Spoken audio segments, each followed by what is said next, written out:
Welcome to another episode of the Benchwarmers. I'm Matt, here with my co-host Ryan. 36th episode.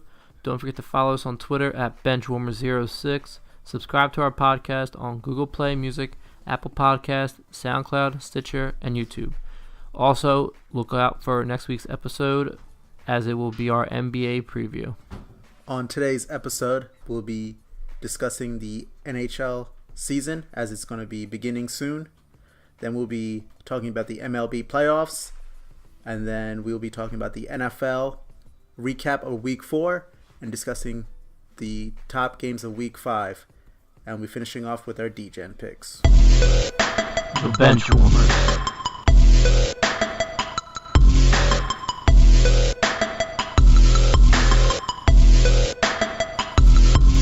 All right, so let's get right into NHL.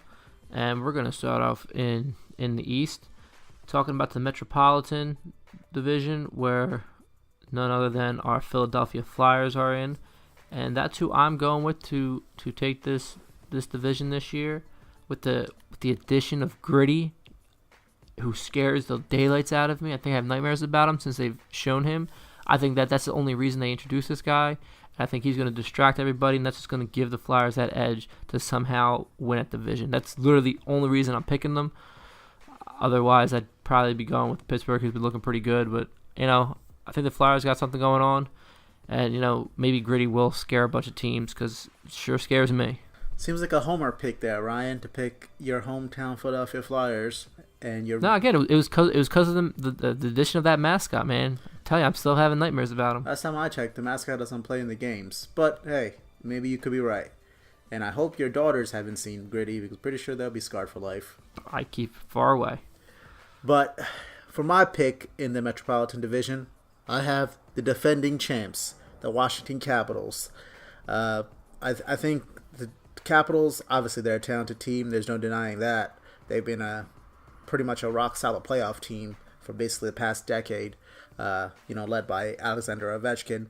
So I think the Capitals, coming off their championship, they're going to prove the fact that it was not a fluke by any means. So they're going to try to defend that title, and they're going to be winning that division. But like Ryan mentioned, I won't be surprised if the Penguins, give them a good run, because Sidney Crosby doesn't like the fact that Ovechkin's getting all the praise now, so I'm sure he's going to put up a good fight in that division.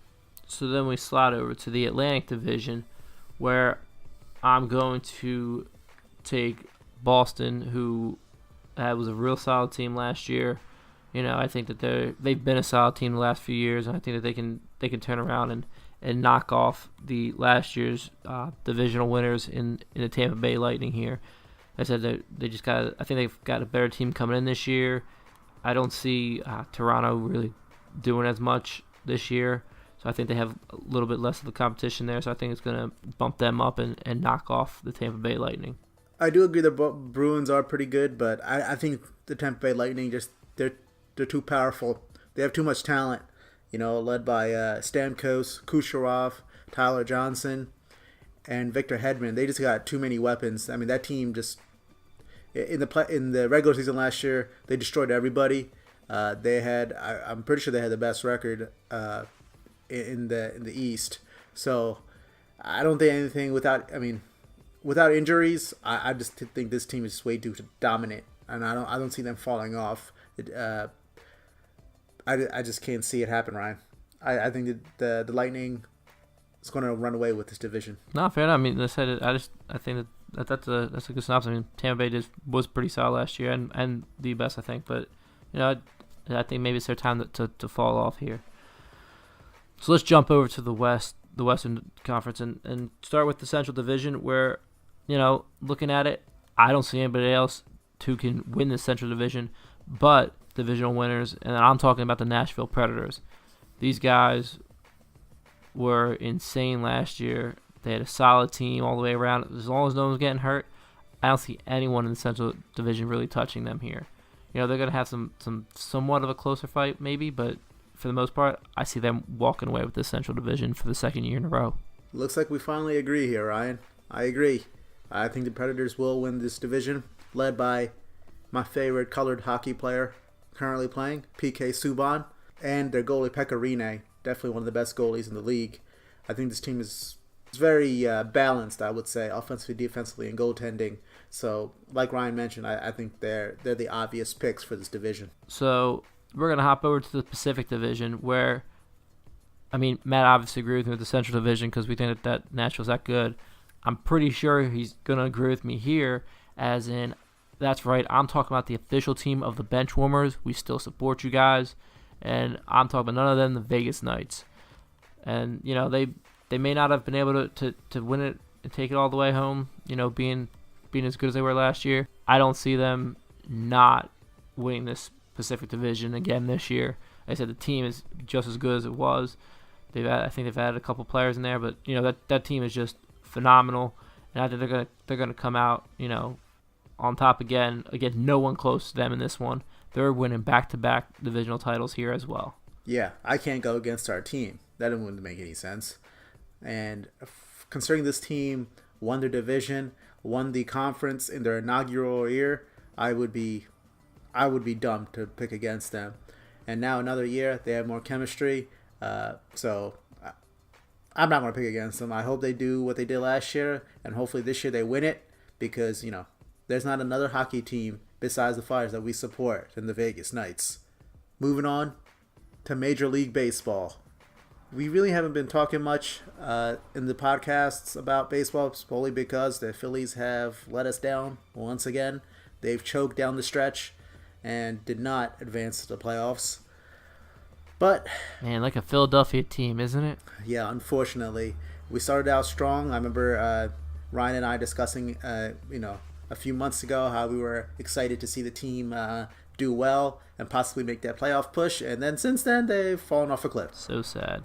But just going to keep it moving. And now the baseball playoffs are underway. They had a couple play-in games basically decide the division winners yesterday in the NL West and the AL. Maybe it was NL Central also. But now we're actually into the playoffs. Right now, currently, the Rockies and Cubs are tied 1-1 in the bottom of the 8th. So this is a exciting game, and hopefully, maybe by the end of the podcast we'll see a end result. But this winner plays the Brewers in the NLDS, the first matchup. So I'm gonna pick the Brewers to win this matchup, because I mean obviously they got home field advantage, and whoever wins this game today is probably going to be using their second starter as their opening pitcher. So I think it's going to be at a disadvantage. So I'm going to pick the Brewers to win that series. I agree with Matt here that the winner of the game tonight, it will be at a disadvantage, being that it is they're going with their probably their second starter against the Brewers won. So I think the Brewers will end up winning this series as well. And the other NLDS matchup, we have the NL East champs, the Braves, versus... Boo. Yeah. The Braves, it's funny? A couple of years ago, they sucked. They were god-awful. And here we are. The Braves surpassed the Phillies, Nationals, and the Mets to win the division. I don't know, man. The Braves are just... I don't know how they're built. They always you always think they suck, and they somehow come out winning divisions. But... they play the Dodgers in the other NLDS matchup. I'm going to pick the Dodgers here because, I'm not going to pick the Braves. They're the Phillies, one of their division rivals. I'm not going to pick them to win, even though I respect them. But I think Dodgers, led by Kershaw and Yasiel Puig, Jock Peterson, they're just talented. They're one of the best teams in the league, so I'm going to go with the Dodgers. I cannot pick the Braves as well. This is a personal issue, and that's just as simple as that. So I'm going with the Dodgers, and they better win. I don't want to see the Braves win. But, I mean, in all honesty, though, the Braves actually have been playing really, really good ball, and they do have a good shot at beating the Dodgers. But, I'm banking on Kershaw and LA Dodgers to come out on top here. Yeah, so just going to basically predict in the NLCS, I obviously both me and Ryan have the Brewers and Dodgers advancing to the NLCS, and I have the Dodgers winning the NL pennant. So I think, once again, Brewers are a good team, but I just think that the The Dodgers just have more talent and they're more playoff experienced. Kershaw over the past few years, he's not been as dominant in the playoffs as he's been in the regular season, but he's still Clayton Kershaw at the end of the day, so I'm not going to put anything past him. He'll be, obviously, if this is a 7-game series, he'll probably pitch at least 3 of those games, I would think. So I'm going to pick the Dodgers to win the NL pennant. I'm going to go against you with this one. This is where we will disagree, and I'm going to go with the Brewers to take this. They're going to need that experience to get there as much. Plus, I think that they have a better team all around. I think that will show up this playoffs, and they will turn around and end up beating the Dodgers and winning the NL. Moving on to the AL, we have the wild card game tomorrow night against the Yankees and the A's. The winner of that game plays the super dominant Red Sox, the team that Ryan picked, I must say, to win that AL East. Thank you. Yeah. Unfortunately, I have to say the Red Sox are going to win that series against the A's-Yankees winner. I did pick the Yankees to win that division, but at the end of the day, Yankees, they're a good team. Obviously, they also won 100 games, but the Red Sox won over 112. So 108. The Red Sox? Yeah, they won 108 games. Yeah, still, they're nasty. I think that the Red Sox I hope, for my sake, I hope it is Red Sox-Yankees, just because that'd be a good matchup. The rivalry, the playoffs will be cool to see. But I think that the Red Sox are just destined this year, so I have them winning that matchup. So, yes, I did pick Boston. Let's remember that again. But, unfortunately, I'm going to actually go with Matt's team here, who he picked to win that the regular season. And I'm going with the Yankees to beat the Red Sox. You're pulling the upset in the first round? You think they're going to choke? I'm pulling the upset in the first round, man. It's got to happen sometime. And I'm going to pull it now. And I'll pull against the Red Sox. And I say this because they have, since the All-Star break, they were not looking as good as they did the first half of the season. They were on pace to break a record, and they started falling off. They didn't fall off as bad as the Phillies did, but they did fall off a lot. And I think that, the Yankees have started to come together a little bit more towards the end of the season. And I think that they actually will end up knocking off the Red Sox. The other ALDS matchup is the Indians versus the Astros. I gotta go with the defending champs, the Houston Astros here. I feel like they're just one of the best built teams in baseball. They got young talent. They have great pitching. Cleveland is also a good team. I believe, if I'm not wrong, both Ryan and I both picking the Indians to win that division. So, and the Astros in that matter. I think we did agree that these two teams were really good, and we expected them to be obviously division winners.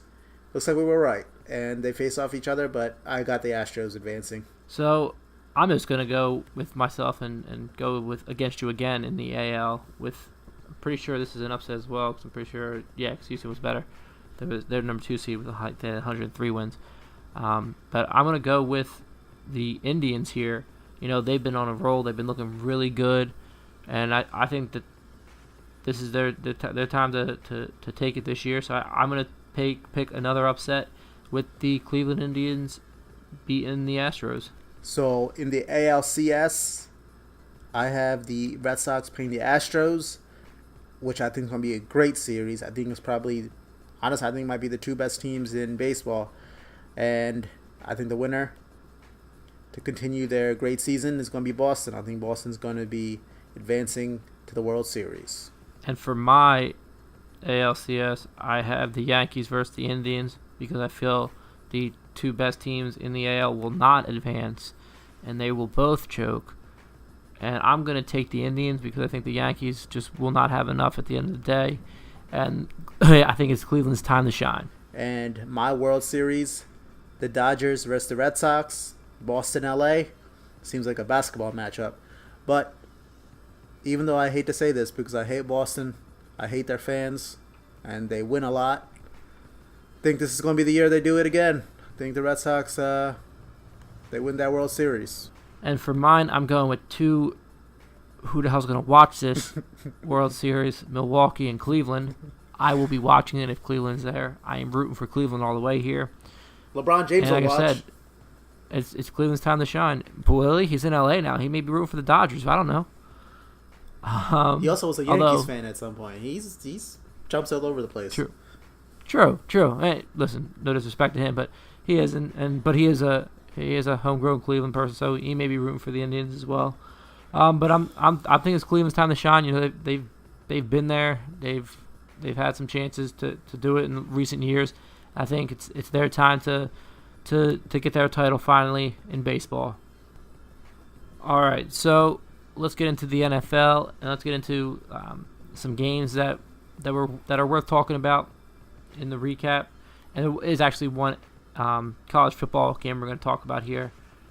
Two of these games are near and dear to Matt's heart. One's near and dear to me because the other one I was happy about.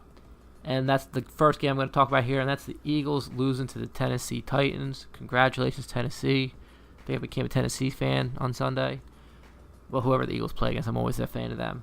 But no, I mean, Tennessee came back from behind. The Eagles had Carson Wentz, and they could not protect him to save their life. And he turned around and couldn't do what he had to do because, like I said, the Eagles' offensive line just really looked horrible at the stretch there. And went into overtime, and the Titans ended up pulling out that W there. Yeah, this game was disappointing. We had a 2-touchdown lead at some point in this game, and then we just forgot how to play defense. We couldn't stop the Titans. Our secondary played poorly. Jalen Mills looks like he can't cover a fly. I don't know what's going on here. I hope it's just that, the early season, just, Super Bowl hangover. But this is not the way you wanted to start. I mean, Tennessee's one of those games that you expect to win. So I'm a little disappointed. Not a little. I'm a lot disappointed. I expected better. The defense, one of their strong suits last year. So far, they've been okay. I still expect them to stop the Titans. If you know that they need to score a touchdown, I would do whatever it takes to stop them, or basically bend but don't break. But that's not what they did. They're just like, all right, here you go, go ahead, score the game-winning touchdown against us, because it's not like we care. But it was not pretty. I hope, and this week I'm sure this is the game that we'll discuss later, but it doesn't get any easier. I mean, you badmouth the Titans, but they did beat Jacksonville last week. Jacksonville sucks. Who's been looking really, really good this year. They're garbage. I mean, you want to talk bad about them? Jacksonville sucks. They only have one loss, and it's to the Tennessee Titans. That's all I'm saying. They won 9-6. They won 9-6. Don't tell me they're good. They're not good. 9-6. They're looking better than the Eagles. They knocked off the Patriots. They look good, except for last week. I don't know the hell happened to them, but they did lose to the Titans. Maybe the Titans just make teams choke. I don't know. Clearly. So, like I said, I was happy. So I see you're a little upset there. So let's get into another game, which is also a game of our week we talked about last week, and that is the Kansas City Chiefs going up against the Denver Broncos here. And like the Eagles, the Broncos were up and beating Kansas City pretty solidly going into that fourth quarter. And then I don't know what happened. Everyone forgot how to play football on the Denver Broncos, and Kansas City lit them up. I mean, just lit them up and came back to win that game. I know that's a divisional rival game right there, and it's going to always be a good game. But man, KC looked rough the second and third quarter, and they were able to turn around and capitalize on the Denver Broncos not really showing up to play in that fourth quarter, kind of like the Titans did against the Eagles. Yeah, I mean, the Patrick Mahomes legend continues. The dude doesn't lose. He doesn't throw interceptions. Just wins games. I heard one of these so-called experts say that Patrick Mahomes may be the best quarterback in the league. I don't know if I'll go that far, but wow. Yeah. Wow, that's a stretch. He said he's better than Aaron Rodgers. They're undefeated, so... He said he's better than Aaron Rodgers, which is ridiculous to say after 4 games. But Mahomes, I mean, he's playing well. He definitely could be one of the best in the future. But at some point he's going to throw an interception. He's not going to go all season without turning the ball over. It's just not going to happen. But the Chiefs are a good team. We're not going to say anything bad about them. Their offense is one of the best in the league. But their defense is still shaky, no doubt. I think that's going to be their issue down the road.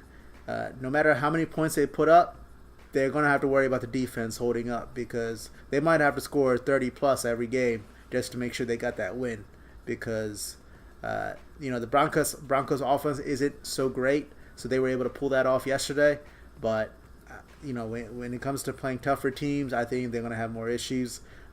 Once again, Mahomes, Kareem Hunt, Kelsey, Hill, Watkins.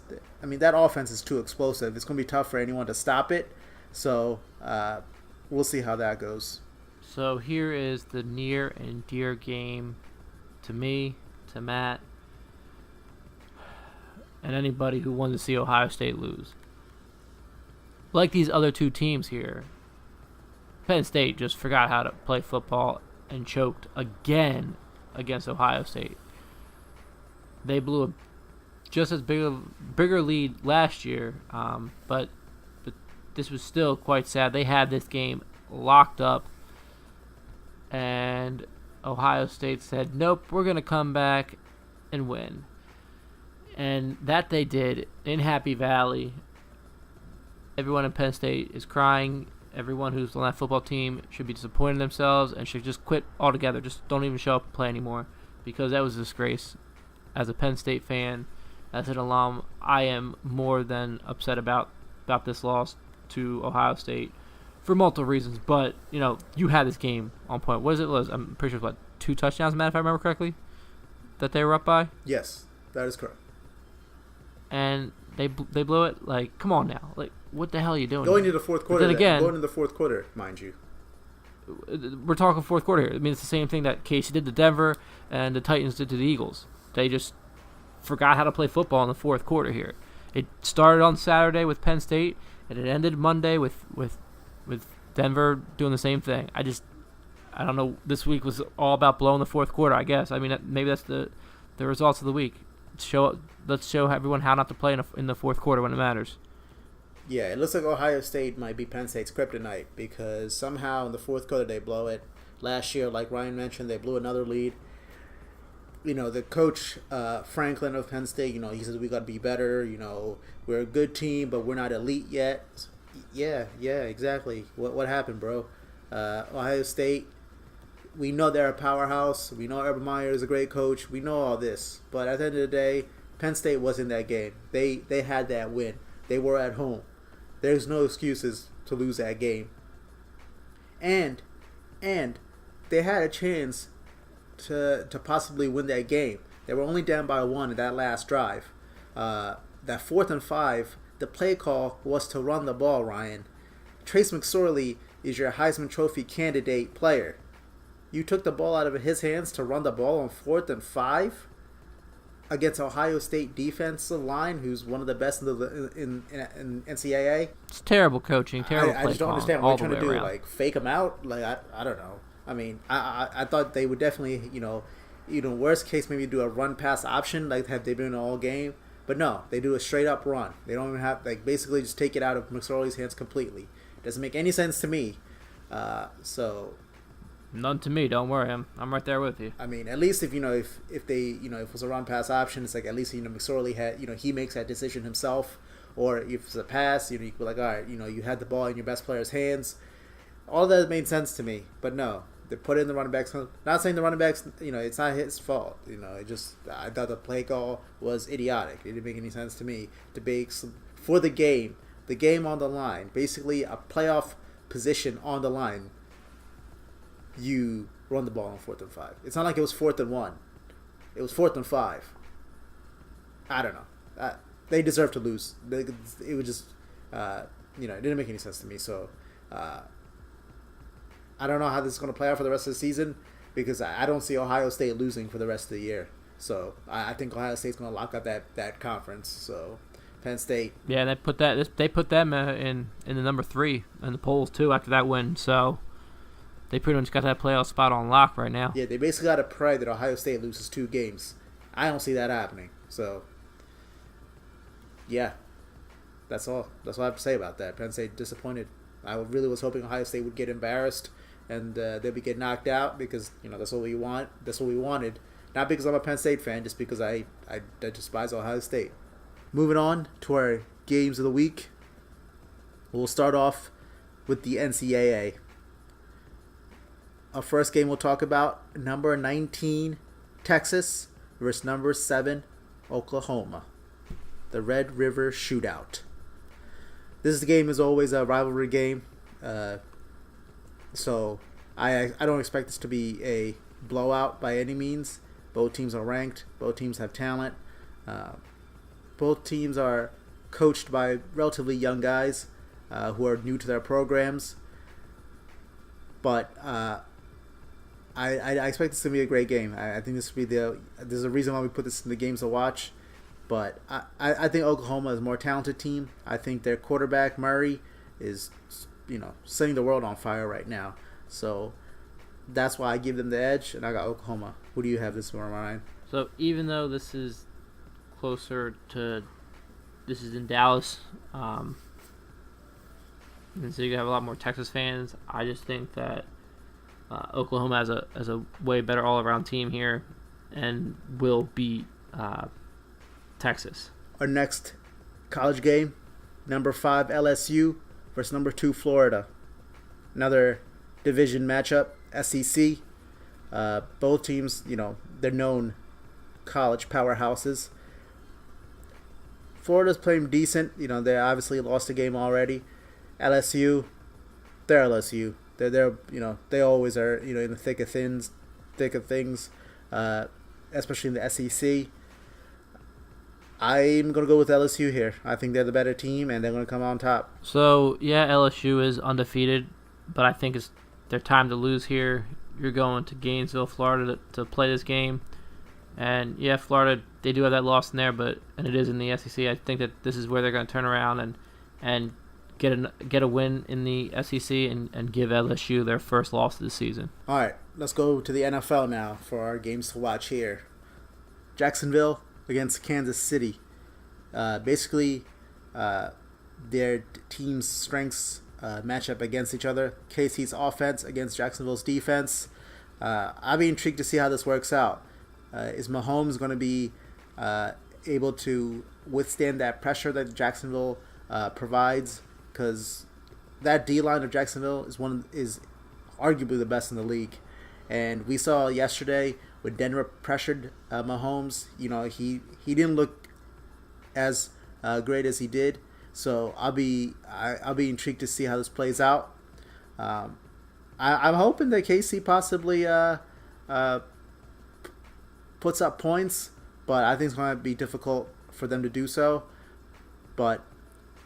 And the problem is, like I mentioned earlier, KC's defense, they're going to let everyone score. So I think this is going to be a relatively high-scoring game, but I think it's going to come down to if Jacksonville's defense could stop KC's offense. So who do you think is going to win that game? It's at Arrowhead. I can't go against Kansas City there. So, yeah, I don't agree with you here.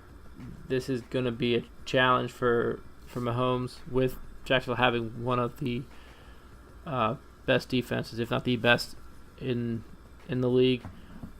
Being that it's in KC and KC fans are insane at these games, it's going to be a tough battle. Is Jacksonville have what it take on offense to beat a terrible defense? I can't really say here. I don't know if they have, a lot. I mean, like I said, 1 week they look fantastic, then, the Titans are the kryptonite for them. So is KC's defense going to show off and not do much? I don't know here. I don't see it being a high-scoring game at all because of Jacksonville's defense here. And actually, I'm going to say that Jacksonville is going to give Kansas City their first loss because of the defense. I'm not giving anything to Jacksonville's offense. Still not a fan of Bortles. But I just think that Jacksonville's defense is what's going to end up winning the game for them. And it's going to be a close one. I just think Jacksonville's going to come out on top here. Yeah, I mean, I won't be surprised either way. Moving on to our last game of the week. This is the rematch of the NFC Championship game last year. My Philadelphia Eagles versus the Minnesota Vikings. Like we talked about earlier, the Eagles haven't looked that great. But really, neither have the Vikings. their defense, which is one of their strong suits. Granted, they played the Rams last week, so it's not really a surprise that they got their defense got ripped apart because the Rams' offense is that great. But you expected the Vikings' defense to play much better than that. So I was kind of shocked to see that. But unfortunately, I'm going to have to pick against my team. I think the Vikings are going to beat the Eagles at home. So, being as it's a rematch, except for the fact that it's not Keenum, this is Kirk Cousins. I think Kirk Cousins, being a veteran quarterback, has a better chance to win in Philadelphia. And, they haven't looked great, but I think that they can show out and be able to beat the Eagles here, as well as with that offensive line. They look as bad as they did again this week. I don't see the Eagles protecting to Wentz to the point of, you may get this kid hurt again if you play that poorly again. So I'm gonna have to take the Vikings here only simply because of, like I said, both teams, like Matt said, both teams aren't playing that good. But I think the Vikings, unlike the Falcons, they want to get their redemption, and with a better quarterback, or a more experienced quarterback, I should say, I think that they can turn around and get that W in Philadelphia. Yeah, I mean, my only issue or worry is that how bad the Eagles secondary has been playing. How the heck do you stop Diggs and Thielen? I don't know. That makes no that. I feel like if you're the Eagles defensive coordinator, probably staying up late at night trying to figure that out. Because if you get ripped apart by the Titans receivers, I mean, Diggs and Thielen, like we discussed before, are probably the best receiving core in the league. So it's going to be a tough time for the Eagles secondary to pull that win off. This is the D-Gen Corner. All right, on to our favorite segment of the week. That's right, we're in the D-Gen Corner here. So after last week's picks, me and Matt are actually back to being tied at 5-4. I did not have a good week last week, and Matt did. So let's get into my picks here. I'm going to take Oklahoma at a -8 versus Texas. I'm going to go with Notre Dame at a -6 versus Virginia Tech. And I'm taking the Packers at a -1 versus Detroit. Wow, Ryan, going with all the favorites. Huh. Yeah, I decided this week, why not just go with the favorites and see what happens. Hopefully you go 0-3. Well, thank you. I appreciate that. No problem. With my picks, I got the Vikings +3 against the Eagles, LSU -2.5 against Florida, Auburn -3.5 versus Mississippi State. I went with 2 favorites instead of 3, but we'll see how this goes. Ooh, way different. Gonna come with my 3 favorites. You didn't do much better. So my picks: Vikings, LSU, Auburn. And mine: Oklahoma, Notre Dame, and the Packers. All right, let's get into the hot topics for this week. And for mine, I'm going to bring up Clemson benched their senior quarterback for their freshman phenom. And the senior decided to transfer. So this is only news for the simple fact is that when Clemson went up against Syracuse this week, Clemson's phenomenal freshman quarterback gets hurt.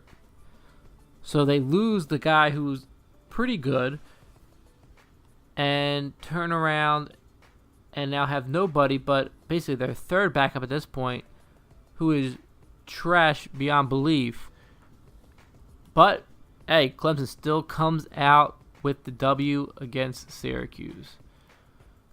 It was a terrible, terrible win, but, their freshman did so well that he got them up enough to get that W with the defense and all, but, that switch of putting in the freshman and pissing off their senior quarterback almost cost them this game, and it may cost them, a playoff this year if the kid doesn't come back to win. I mean, to come back and play in this week.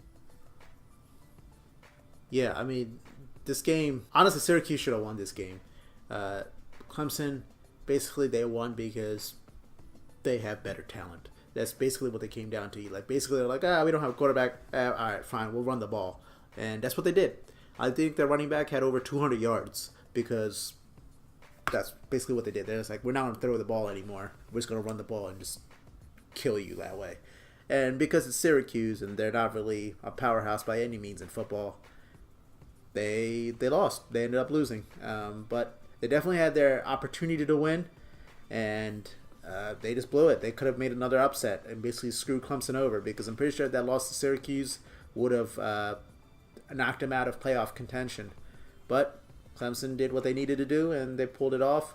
As Ryan mentioned, it kind of depends on Trevor Lawrence, the freshman phenom. From the reports I read, he should be able to play, but it all depends if he's able to clear that medical tests. But because he got hit in the head, so I'm pretty sure it's a concussion protocol. So we'll see. But I'm not sure who Clemson plays this week. I'm not sure if it's a tough matchup or not, because if that third string quarterback needs to play again, I think they have a huge mountain to climb. With my hot topic this week comes from Seattle Seahawks. Their superstar safety, Earl Thomas. As you may remember, Earl Thomas had contract negotiation issues with the team in the offseason because he wanted, basically a long-term contract and guaranteed money. And because he only had 1 year remaining on his contract, and the Seahawks basically said, nah, we're good. So then basically he's like, all right, well then trade me to another team, because then I could get a contract there, which a lot of people speculated that maybe the Cowboys would be interested because they need a safety. Seahawks didn't do that either. They basically kept him on the roster. So Earl Thomas, as the professional he was, he came back to play with the team. So far he's been playing pretty good. But last week he ended up getting injured. Looks like he seriously hurt his leg, and he may be out for a while. So this is not good at all, because depending on the injury and the severity of it, he could lose millions of dollars in his upcoming contract. Because of this, on his way out, while he was getting carted out off the field, Earl Thomas flipped the middle finger to his sideline, his own sideline. Don't think I've ever seen that before, that he gave the finger while getting carted out to his own team. But you know what? I kind of understand where Earl Thomas is coming from. He tried to be professional about it. He asked for more. He asked for a contract extension. The team didn't give it to him. He asked for a trade. They didn't give it to him. He came back to the team. He did what he had to. He was a team player. But then he gets hurt, and now he may not get the contract that he probably should have gotten. So I could see his anger and frustration, and basically he just he flipped him off, which I don't blame the guy at all. But Earl Thomas, I hope he gets better. He's definitely one of the best safeties in the league, if not the best safety in the league. He was the last remaining guy from that Legion of Boom Seattle defense. I hope he recovers soon, and I hope he gets that money that he deserves, because he did it the professional way, and clearly didn't work. He didn't go the Le'Veon Bell way. He didn't hold out. He didn't do anything. He wanted to play because he wanted to play for his teammates. But you got to respect a guy who comes in and once all this stuff doesn't get it, but still goes out and plays. Like Matt said there at the very end. He didn't pull Le'Veon Bell, who I don't have much respect for anyway, and not play. He played the game he loves. He plays for his teammates. I also don't hate him for what he did. I fully respect the fact that he flipped them off at the end, because he went out there and still played for these guys after all this stuff, and they still didn't do anything for him except get him hurt basically at the end of the day. So hopefully he has a speedy recovery and comes back, and he isn't. It doesn't hurt him for his contract next year or anything like that. That he still can. It's not a serious injury enough to where he won't be back to the Earl Thomas we all know that he can play at. So so hopefully he can come back and go out there and get a better contract. It was hard to see. It was sad to see for him, just because of what he's done. He put his heart out there for his team still, even after they basically screwed him, and then he goes and gets hurt. That's really the only difficult part about this whole thing. Is he asked for all this stuff. He wasn't the crybaby or anything like that, and the team still didn't do anything for him, and he respectfully still wanted to play the game he loves, and then goes and gets hurt. That's really the only sad part to see here.